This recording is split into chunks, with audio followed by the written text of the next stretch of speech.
Yes, hello everyone, welcome back to another video here on Cluiche with me, Seamus Brady, your host for this one. I'm joined by Matthew Hurley, the Gaelic Statsman. It is the day after the All-Ireland LGFA finals across all three levels, senior, intermediate and junior. We had three memorable victories for all three counties involved. Kerry won the senior, Leitrim won the intermediate, and Fermanagh won the All-Ireland junior final in Croke Park. Big days for all three counties who are victorious as well. Big days for Galway, Tyrone and Louth. Even though they came out the wrong side of the result, still a brilliant year for every county that made the showpiece day in Croke Park. Matthew, your just outset thoughts on the three finals that were in Croke Park there yesterday. Brilliant occasions. Yeah, it was, to be fair. Thanks for having me on again, Seamus. Yeah, it was to be fair, like the senior, all the games were very, very good quality games. The junior final obviously was dominated by one player only, Emer Smith. I'm sure we'll talk about her in a bit as well. The intermediate final, unfortunately, I had to go out reporting for a junior A game. So unfortunately, I didn't see the second half of Leitrim and Tyrone, which I was pretty sad about because the first half was such an entertaining game. Probably one of the best football games of the year if you're talking about organised chaos. Leitrim and Tyrone definitely proved that. And it was just a brilliant game of football and definitely worth enjoying. And even watching back Kerry and Galway last night, I watched back for stats and stuff like that.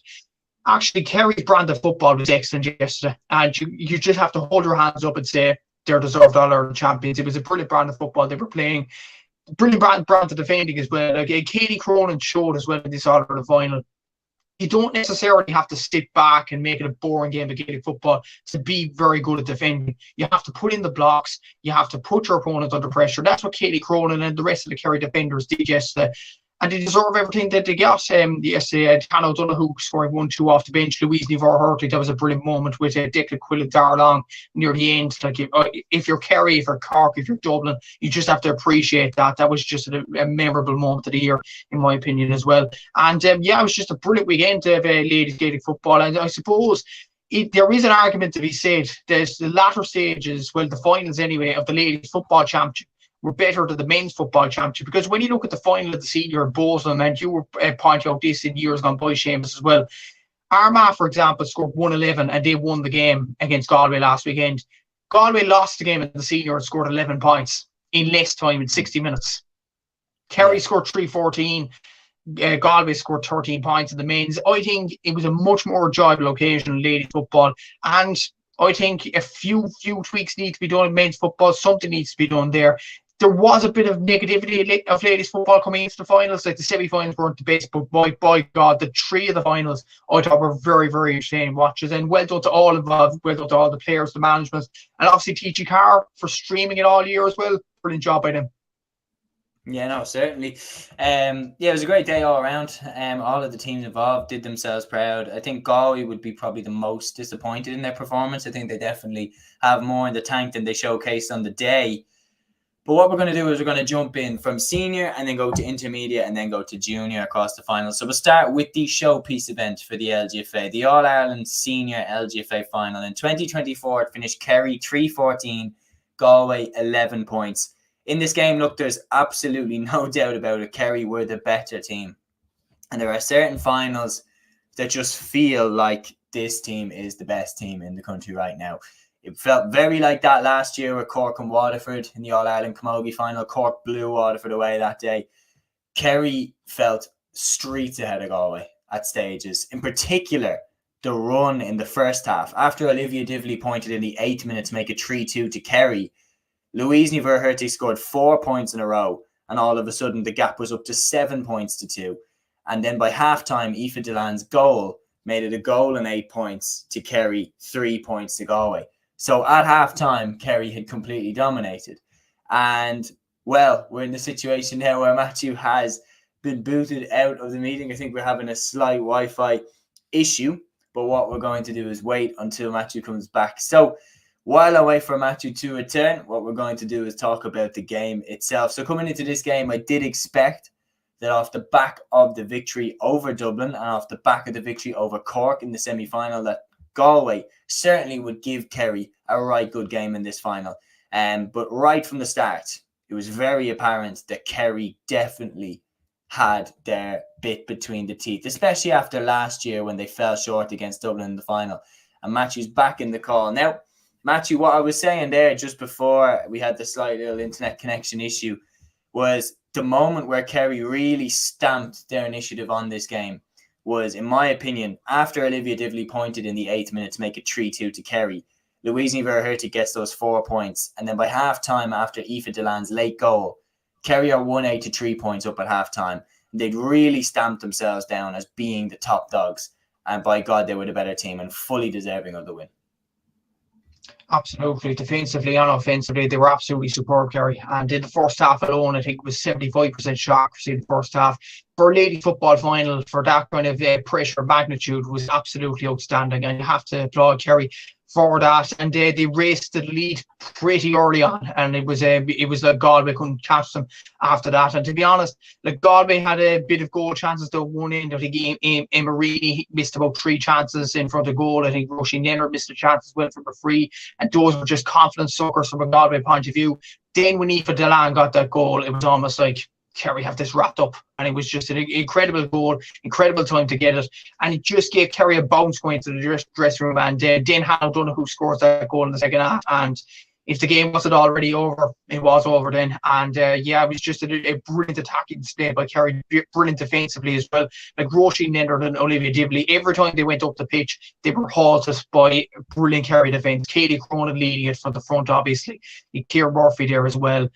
You had some excellent performances in and around the team. Like in midfield as well, Lorraine Scanlon even coming onto the pitch, didn't play much of Gaelic football this season, and to catch that ball around the middle of the field as well just showed that Kerry were up for this final, and there was nothing getting in their way of winning this All-Ireland. Louise Verherty probably didn't have her best year by her standards, but yesterday she was absolutely superb, kicking over nearly every point that she had the chance to do so. Daniel O'Leary didn't have her best game, but still contributed to the attack.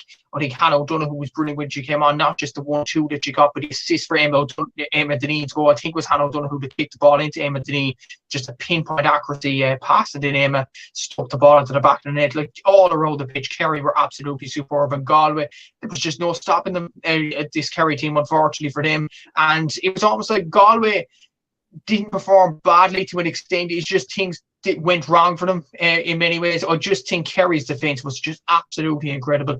And unfortunately for Galway, I discussed this midweek on my podcast as well, Galway relied too much on Olivia Divley and Roisin Nenner in the lead up to this final. And as soon as Katie Cronin and the rest of the gang sorted them out, there was just no stopping Kerry after that. And deserving All-Ireland champions, and what a performance to put in on All-Ireland final day. Certainly, and I'd like to echo the points that you made. Like Kerry's dominance in this game was no doubt built off the defence, and it's again very, very similar to Waterford losing to Cork last year in the Camogie, that if you can snuff out Galway's line into the forward line, and then on top of that, if you can snuff out their 2 most effective forwards, it immediately puts you in a situation where you almost are screwed right from the get-go. Because if Galway didn't have the out ball into the forwards that they'd had throughout the championship, and Roisin Leonard and Olivia Divley on top form, you're in big trouble right from the get-go, because then it's only a matter of time before Kerry do break you. And especially, in the first half, when they had attack after attack after attack after attack, which led to Louise getting those 4 points in a row and led to them being 7 points to 2. And then she got a 5th in a row, to make it 8 points to 2 on the 25th minute. Like, you're in big trouble at this point. And the Galway defence was holding off a goal up until the 32nd minute when Aoife Delan got one just before halftime. It was clear that Kerry kind of defensively had Galway figured out. Ger echoes the point here. He says, Kerry defence were ferocious yesterday. What was great was at no stage in the game yesterday were there half the pitch empty or playing 15 behind the ball. LGFA is more watchable than the men's game. So Ger completely in agreement there with you there, Matthew, on that one. I think the same personally. I think if you look at it, if you add in 10 more minutes, the score, Kerry probably would have scored, I'd say, at least another 3 or 4 points. Galway probably something similar. So you'd be looking at a very high scoring All-Ireland final there. But eventually, the final nail in the coffin. Look, the game was over pretty quickly into the second half when Galway didn't make the immediate surge back. And then the 45th minute, Hannah O'Donoghue got the second goal. Look, the game was wrapped up at that point. And then Kerry got the final bit of icing on the cake, which turned out to be their last score, by the way, in the 60th minute, right on the end of the game. Emma Deneen hits the back of the net to make it 3-14 to 9 points. Galway hit the last 2 points from Olivia Divley and Shauna Hines, but there was no doubt about it. Kerry were by far and away the better team. And just throughout the year, what I'd like to ask at this next point, like, I mean, obviously you're looking at Louise there, 6 points scored by her, Emma Deneen with 1-2. The other goals coming from Hannah O'Donoghue and from, Aoife Delan. And then Kaylee Cronin obviously picking up player of the match. But is there any other players apart from Cronin, Louise, Niamh Carmody as well? I thought was unbelievable throughout this year that you think have been crucial to Kerry in getting over the line for All-Ireland success? Well, one player that you didn't mention and was the top scorer for play for Kerry was Daniel O'Leary, top scorer overall in the championship as well. I think at the early stages of the championship, and especially Munster, she was absolutely superb for Kerry and definitely got them over the line in some games as well. Emma Deneen was superb at full forward. I think she scored about 5 or 6 goals throughout the championship this season from play as well, which was absolutely remarkable. And yeah, the midfield, Aoife Delan had an outstanding year, to be fair to her, to wing back as well. And to put this into context for listeners as well, Aoife Delan was normally a bench player for Kerry before this season. Then Cluiche gets that injury. Aoife Delan comes in at the number 7 position, and she has excelled ever since she's got that jersey. So she's been a very, very good player on the Kerry team as well. You have Ciara Murphy there as well. Apparently she's related to Cluiche, which is you know, you can see where she gets the Gaelic football skills anyway. Like, she's a very good quarterback as well. Aisling O'Connell has been outstanding for years at wing back for Kerry as well. So there's been plenty of players that have done well all over the field. Liam Crowher as well have done brilliant for Kerry. I think Daniel O'Leary's been very good, and surprise of the year has probably been Aoife Delan because of how hard she's had to work into getting into this team in the first place. And once Cluiche gets injured, she gets her chance then and she grabs it with both hands. And then when Caught is fit and reared to go, she can't even get back to the team then, which probably epitomises how well Aoife Delan has done throughout the championship. So I think if you're looking for an outside bet, I think probably Daniel O'Leary and Aoife Delan are 2 players that have really stepped up for Kerry this season. Is Danielle O'Leary young footballer of the year for you? Depends what age she is, Seamus. I'm not entirely sure now. 21 years old. She's what? 21. She's 21.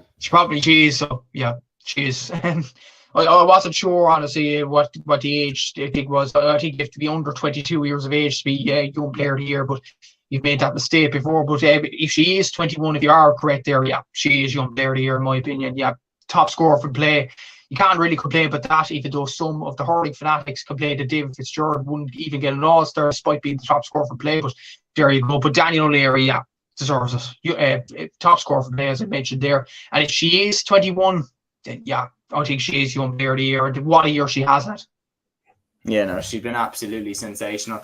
I'd like to echo every player that you mentioned there, and for Kerry, like, as well, very brave, to be honest, from the management team, because like last year their midfield partnership was Lorraine Scanlon and Louise Galvin. To go with a completely new pairing this year of Mary O'Connell and Anna Galvin, like that takes nerve. To go with that, a team that reached the All-Ireland final and did lose a very tight game against Dublin in that. They brought in new players, new starters, like Emma Deneen, a full forward. I remember going to Parnell Park for the Dublin Kerry LGFA League game right at the start of the year. They had a completely new full forward line. Katie Brosnan and Jaden Lucy were also in the full forward line alongside Emma Deneen. And like, they've dealt with big losses, like players like Paris McCarthy that stepped away from the team. There have been massive losses over the last few years. Cluiche's injury as well, and like as you said, the fact that Cluiche, when she came back, couldn't even get into the team when she was one of the most important players in that team last year. It's sensational. It shows the strength and depth that Kerry have. But from a Galway perspective, like, they will be disappointed. Like, they'll look at this game and be like, we didn't turn up really here, did we, girls? Like, I mean, you look at it this way. You said, would Dublin have played better in that final? In my opinion, yes. And even I think Cork, you could make the argument that if Cork had got there, given the prestige that Cork have in the LGFA finals, they might have stuck their chests out and been like, we know what we're doing here. Cork come to Croke Park on LGFA All-Ireland final day. They usually win.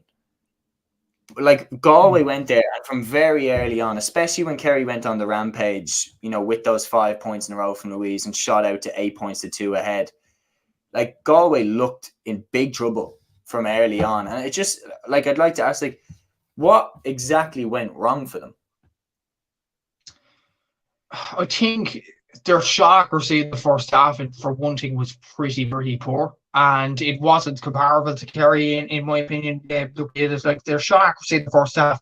Galway's shot accuracy was 30% in the first half. Kerry's was 75%. And that's what Kerry put down the accelerator and went for Galway's throat. So I think that was probably one area where Galway struggled. Now, I mentioned it with Michelle Ryan on my podcast during the week as well. The over reliance on Roisin Leonard and Olivia Divilly. Like I mentioned in the semi-final against Cork, all the Galway shots but two were by them two players. And if Galway didn't get someone else to step up in this final, they were going to be in massive trouble throughout the game, in my opinion. Like in the first half alone, I think it was only them two that got the score sheet. If it wasn't for them, Galway would have scored 4 points through 4 different players as well. And most of them were subs. Andrea Trill was a sub. Shauna Hines was a sub as well. So that's half of them 4 players that were subs coming onto the pitch when Kerry had the job done, let's be honest as well. So I think the over-reliance on them 2 players was always going to catch up to them. And as soon as Kerry got a stranglehold of Roisin Leonard, that was it. Olivia Divilly did well at stages in the game, but Roisin only scored 1 point from play, probably in player of the year form before the final even began, but just didn't get into the game. And Kerry just, focused on them 2 players, and Galway were out of the game then. And they just didn't get a running game going in midfield either. Like Alva Davern, with brilliant throughout the championship, didn't get going in this final either. And as well as that, most of the forwards, what I noticed against Cork as well, were willing to go back and head to the defence, and they were. And once they have to attack a team, they didn't know how to. Like, for example, Louise Ward got about 3-4 turnovers yesterday in the final. She got the same amount of turnovers in the semi-final as well. She did a lot of defensive work, but as soon as you had to attack this Kerry team, Galway just didn't know how to. And that's not like a criticism on Galway throughout the whole year. They've done brilliant throughout the whole year. But when you look at it in broad daylight, yes, they beat Mayo in the Connacht final, but what proved to be a poor enough Mayo team. They lost by 6 points against Armagh in the quarter final. Against Dublin were out Carter Rowe, their top scorer from play. So that was a massive blow to Dublin that day. And against Cork were over-reliant themselves on one player, Katie Quirk. Let's call it a spade in that semi-final as well. So as soon as Galway came up against a team that were fully charged and ready to go, they just didn't have no answer. And that was just an unfortunate kind of reality for the Galway team. I would just think the first half accuracy let them down largely in this game as well, and the over-reliance of the 2 players. Yeah, no, I definitely agree. Like, I think, look, when you're going into this final and you are the underdogs, you need a good start. And I keep going back to that. Like, for them to fall as far behind as they did by the 25th minute, like, they were in massive trouble from that point on. And like, when Kerry hit 3-4 points in a row, as Jer says here, he says Galway went for goals way too early. They needed to take points to eat into Kerry's lead. Even in the second half, Galway had some big goal opportunities that they missed. And like, you're just looking at it, if one of them had gone in, not saying that Galway would have won. Kerry were by far better, but it might have made it a little bit more exciting. The one thing is you can never take away from the Galway girls. Like, they absolutely kept fighting until the end, but Kerry were just better on the day. And then sometimes, like, when you get into, there's no ifs, buts, or maybes about this game. Kerry were the better team. They had been absolutely, diligent in it throughout the championship. They'd clearly taken last year's defeat to heart. I think they probably would have fancied a crack at Dublin again in an All-Ireland final. Obviously, Galway took Dublin out, so it wasn't meant to be. But I think when Kerry look at it, like, they went through Armagh, who were the league champions in the semi-final, to get here. Like, I think it's a big year for Kerry, because like, it's their first All-Ireland in the LGFA Senior Championship since 1993. Which sounds absolutely baffling when you think about the players that they've had over that time span. That Louise Niver-Hertig, this is her first All-Ireland title. Like, remarkable. And she was really on track to becoming, like, when you look at what she's given to Kerry over the last, 15 years, she was really on track to becoming the greatest player on the female side anyway, at least, to have never won an All-Ireland title. She was really on that track. She's finally got one. And as you said at the start, when you were talking about her, with the Kerry joint managers on the sideline there, it was very hard to not just be happy for Louise, given everything she's done for the game. She's finally got a Celtic cross. Exactly, and what I argued, like a lot of Cork people were saying to me, should you want Kerry to lose and things like that. The main side maybe, because the main side win every All Ireland within a decade and things like that. They win one All Ireland a decade at the very minimum.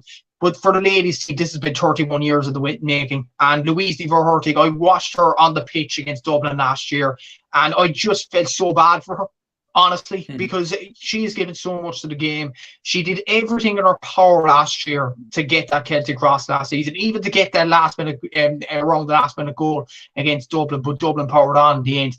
Like, as I said before, she didn't probably play it for utmost ability this year, but I suppose that is a good thing from a Kerry point of view. As Michelle Ryan said in my podcast during the week, she didn't play it for utmost ability, but you had players like Daniel O'Leary, Emma Deneen, Hannah O'Donoghue off the bench. You had those stepping up this season. You had Niamh Carmody, to be fair to her, Niamh Crowher, all stepping up this season. And they wanted to get that All Ireland for Louise.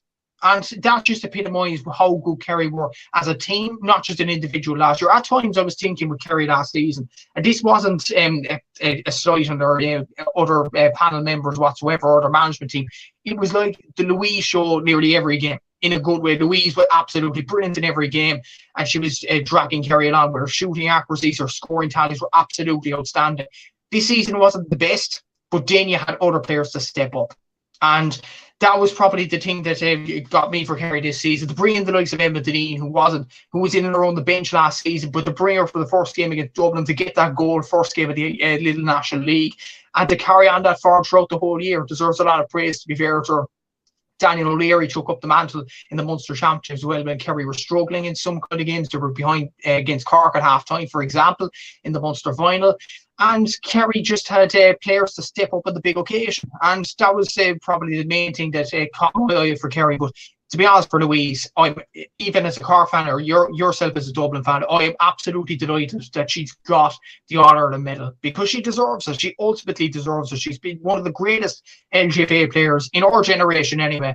And if she wasn't to win Brendan Martin Cup, it would be just a travesty. Honestly, a travesty, because of the amount of effort she's given the game. And yeah, deserved All Ireland winner. That's all I could say. Louise Di Verhurtig, an absolute legend. Certainly, well put. We have a couple of comments in here from Jer. He said if Amy Mackin had been fit, maybe the Armagh v Kerry game would have gone differently. Of course, that was in the All-Ireland semi-final. I personally think, yeah, that's a very valid point. Like, I mean, Amy Mackin, I remember talking to Caroline O'Hanlon. I did an interview with Caroline for Balls.ie at the start of the year. I remember Caroline distinctly, you know, someone who's played for Armagh literally since 2004, saying that this is the best Armagh team she's played on. And Amy goes and gets injured just as her sister Blaheen comes back. And that felt like it was the most important player taken out of the team. Genuinely, like, it's unbelievably hard to describe just how important Amy Mackin is to Armagh. Her being gone was vital.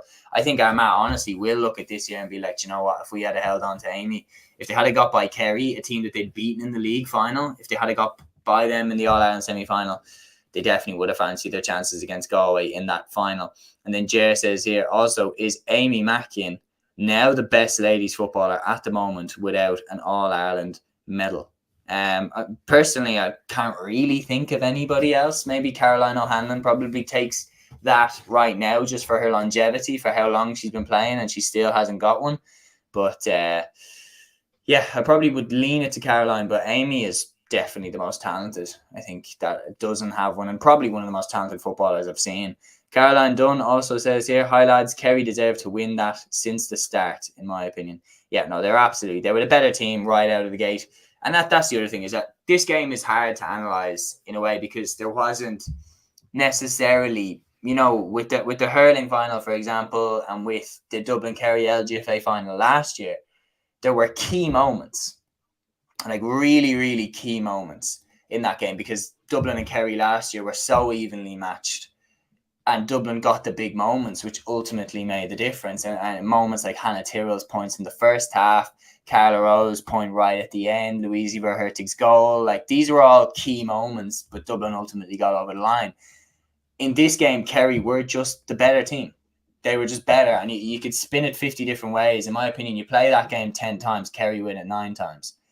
They were just better prepared, and they'd had a better year, and they've been on the road longer. And I do think that maybe there is an All-Ireland in that Galway team. When you look at the success that they've had with Kilkerran, Clonberne, and when you look at, that spine of the team, like Alva Davern and Roisin Leonard, like there definitely is superstars in that team. They just need to fill out the rest of the team. And I think they could take a leaf out of Kerry's book. They can take a leaf out of Meath's book from a few years ago, how quickly Meaths were able to turn, what was a few very talented individuals into a very cohesive team. There definitely is a blueprint there for Galway, but it's going to be very difficult to win the All-Ireland, no question. Dublin will be back next year. Armagh will be back.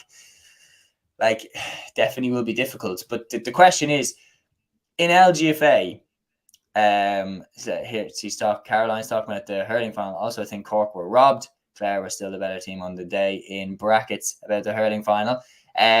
We won't go down that rabbit hole, but what I'll talk about, I'll ask you this now, is that if you look back over the last, let's say the 21st century anyway, the LGFA championships have been really defined by dynasties. Like, you have the Cork dynasty, which I think that LGFA Cork team are probably the best team in Irish sports history. Like, if you look at 11 All-Irelands in 12 years, it's just absolutely ridiculous. And they beat back so much good competition. Like, Dublin were really good, and they just couldn't beat Cork. Monaghan were really good. They just couldn't beat Cork.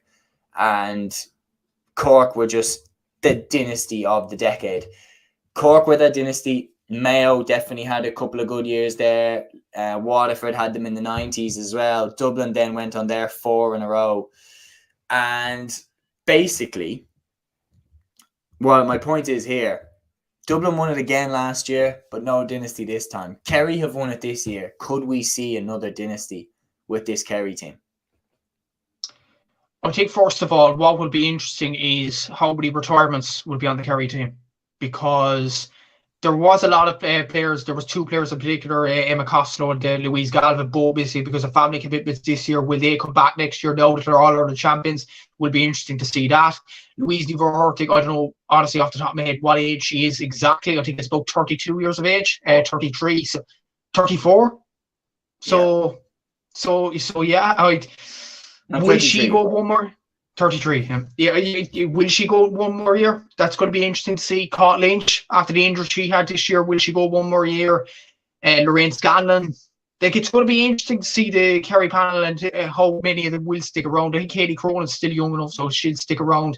You have Daniel O'Leary will stick around for a number of years yet. Hannah O'Donoghue will as well. So you still have that kind of younger, talented players coming through the ranks in Kerry as well. Anna Galvin, I think, is pushing towards 30 years of age as well. So it'll be interesting to see how many more years those sorts of players at the higher end of the age spectrum will stick around with the Kerry panel. Look, if Louise sticks around again next year, I'd fancy Kerry to win the All-Ireland. But George Hamilton was very, very interesting as well. If Amy Mackin is fully fit and fully recovers from the ACL injury, I think Armagh have a huge chance for the All-Ireland next year.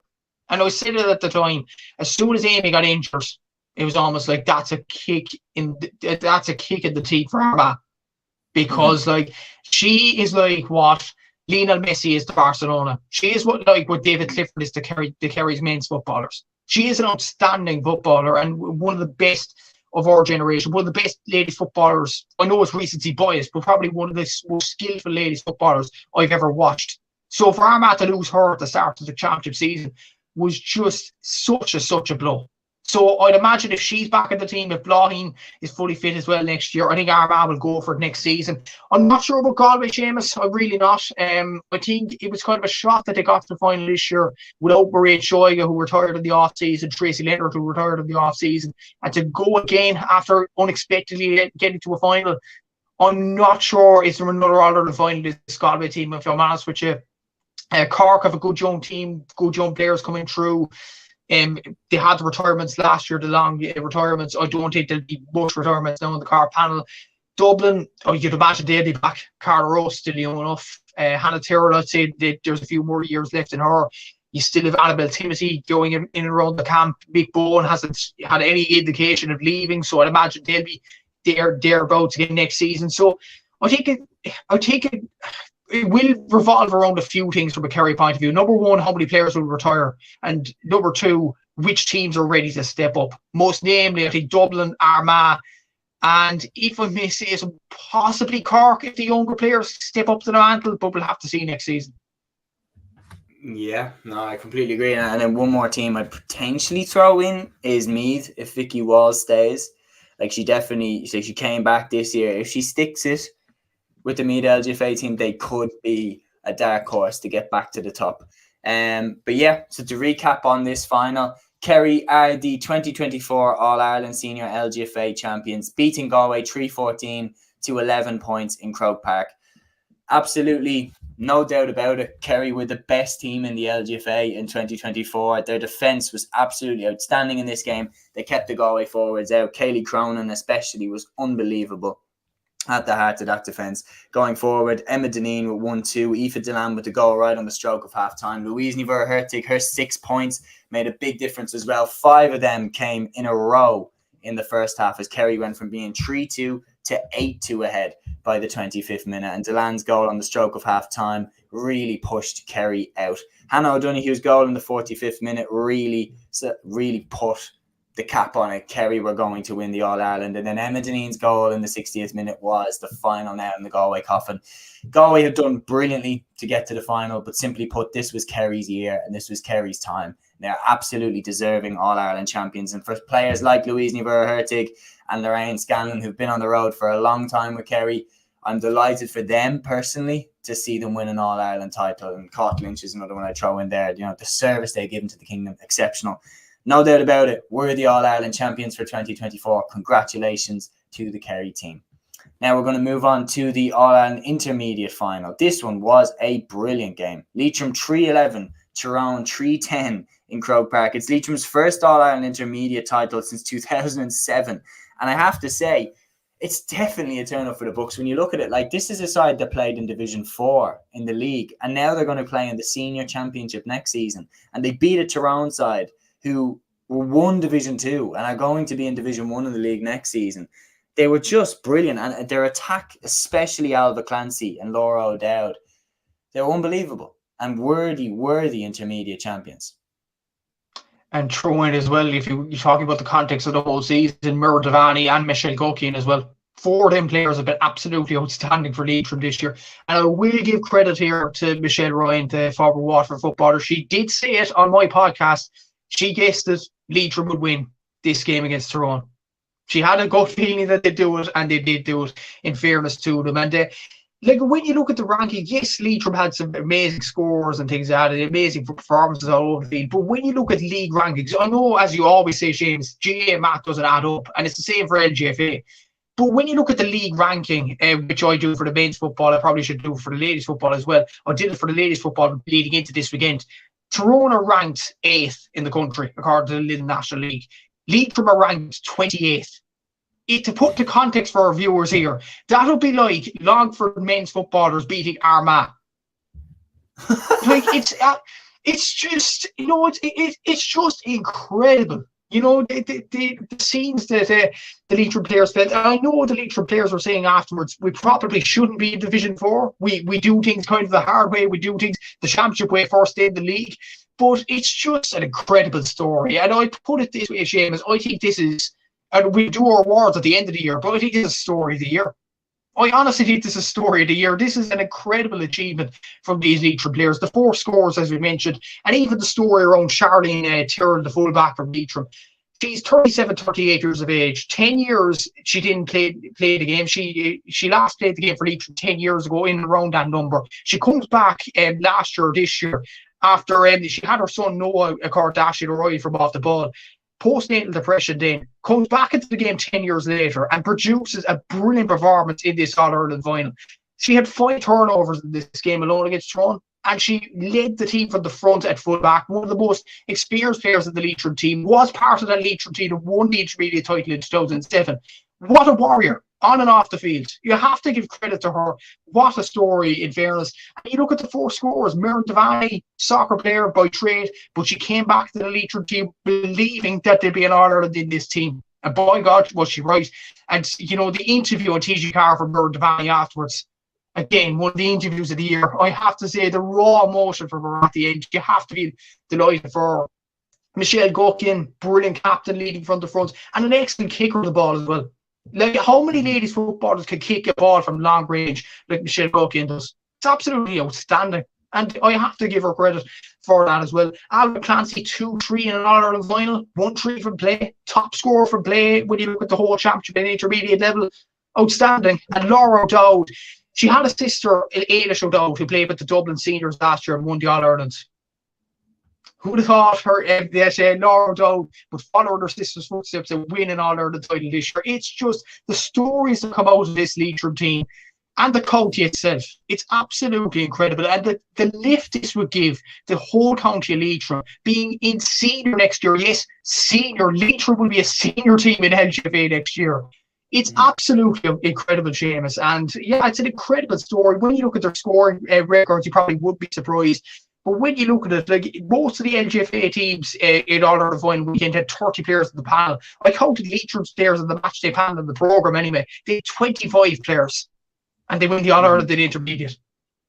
It's an incredible story. It really is. And congratulations to all involved. As for Tyrone, look, they just didn't have the best day. They had a very good campaign overall, league and championship included.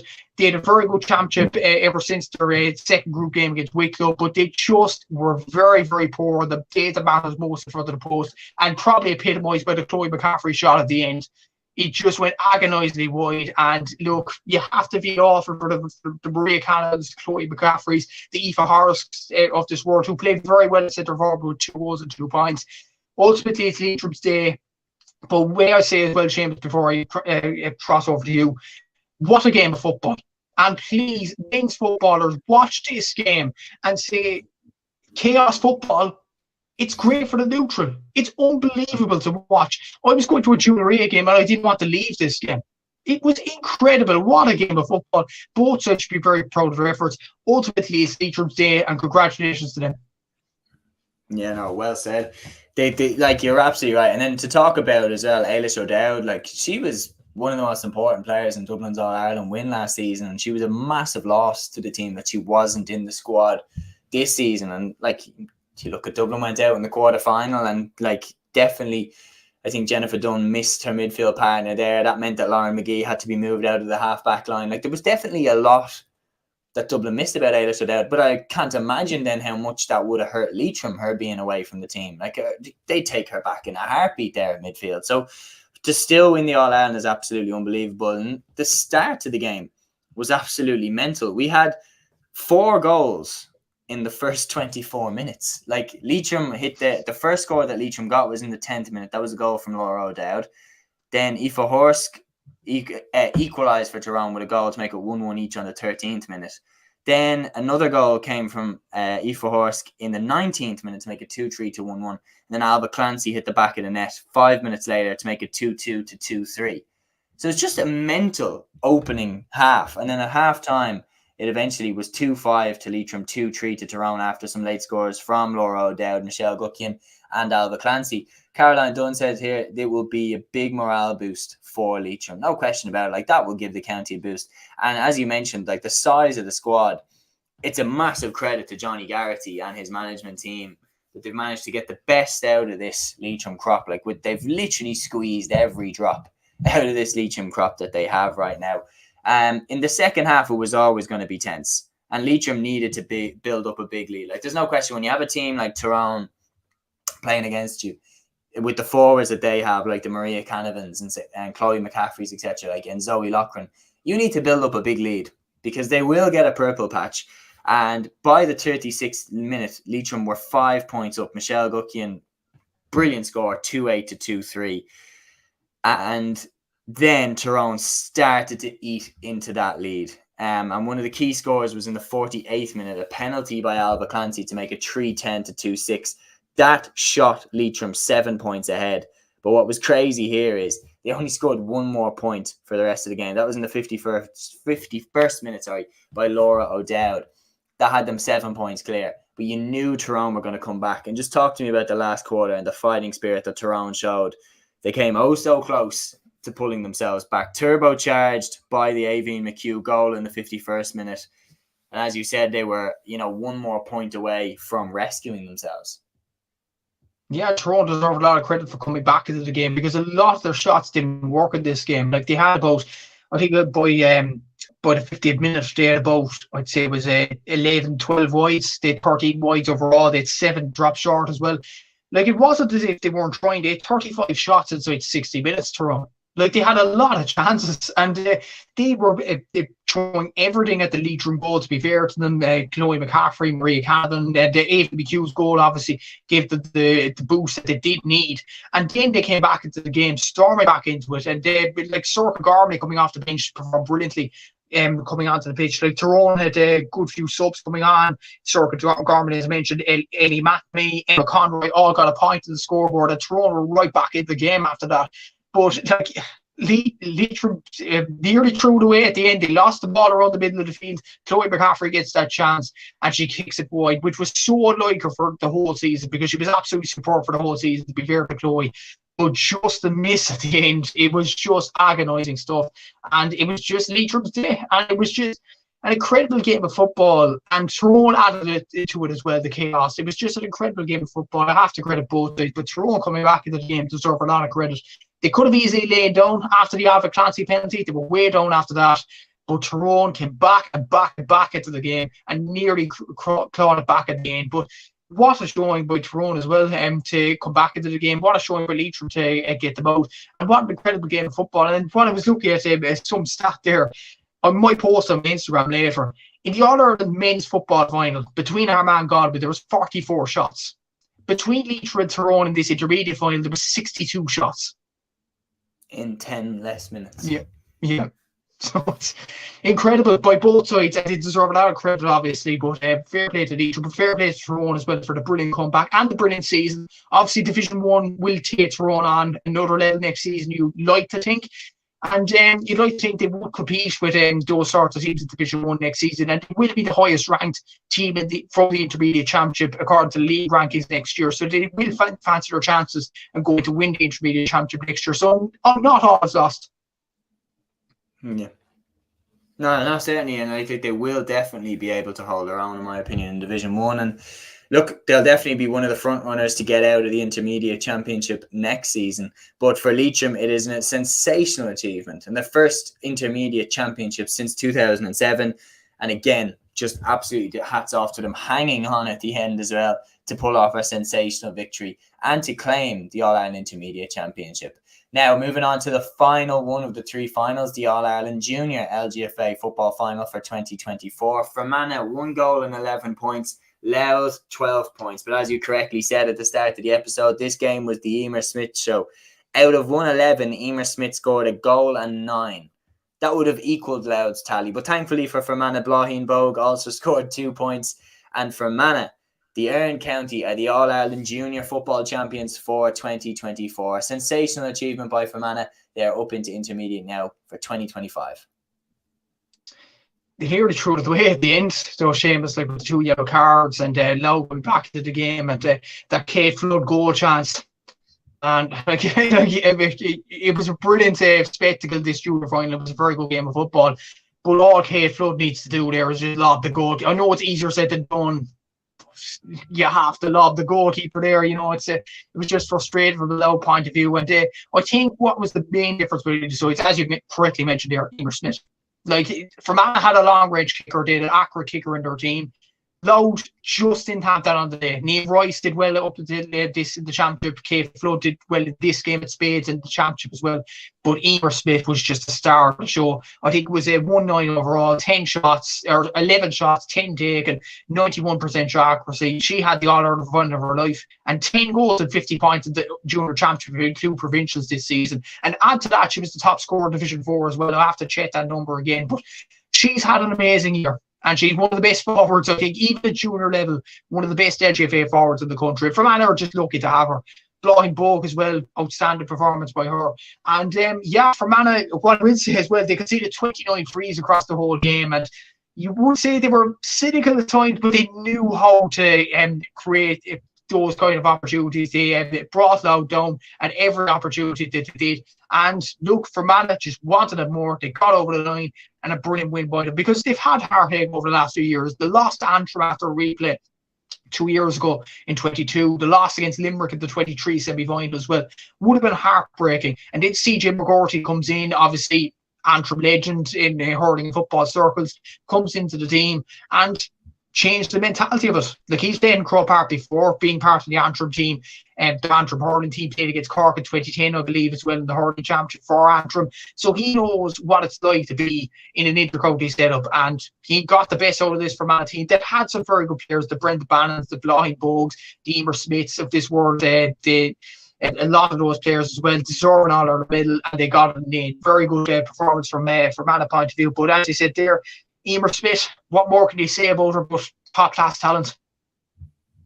Yeah, no, absolutely. And like, in my opinion, probably the performance of the weekend. I don't think you can really have any disagreements about that. To score 1-9 out of your side's 1-11, you are the difference maker.